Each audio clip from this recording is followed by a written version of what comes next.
மோனை என்பது சீர்களினுடைய முதல் எழுத்தெல்லாம் ஒரே மாதிரியே வந்துச்சுன்னா அது மோனை எனப்படும்.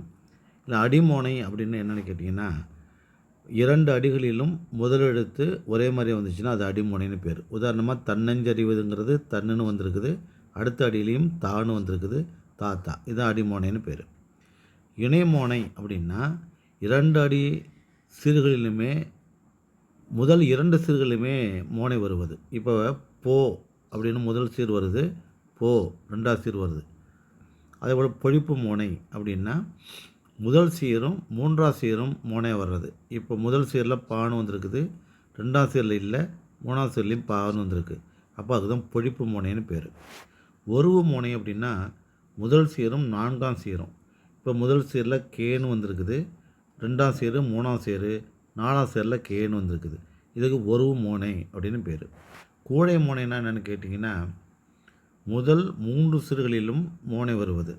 இப்போ உதாரணமாக இதனை ஈ, இதனால் ஈ, இவன் முடிக்கும் ஈ. எனவே முதல் 3 சீர்களிலும் மோனையாக வந்தால் அதுக்கு கூழை மோனை அப்படின்னு பேர். மேற்கதுவாய் அப்படின்னா ஒரு அடியில் 4 சீர் தானே இருக்கும். அதில் முதல் சீரு 3ஆம் சீரு 4ஆம் சீரு, அது மேலே 1 2 3 4 என்பதில் 1 3 4 வந்துச்சுன்னா அது மேற்கதுவாய்.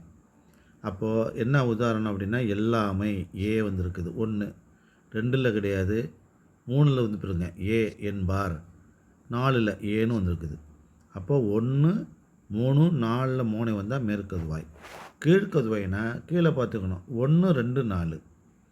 அப்போது அடக்கம் 1ல் வந்திருக்குது, 2 அமரர்கள் வந்திருக்குது, 3ல் கிடையாது, அடங்காமை ஆ 4ல் வந்திருக்குது. அப்போ 1 2 4ல் வந்திருக்குனால அது கீழ்கதுவாய் அப்படின்னு பேர்.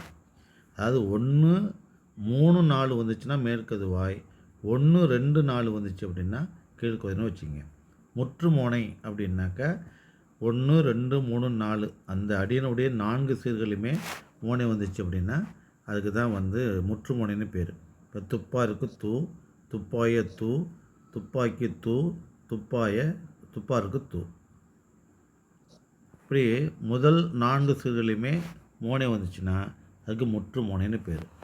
இது சின்ன ஒரு பக்கத்தில் எழுதுனால ரொம்ப சிறிய அளவில் எழுதியிருக்கிறேன்.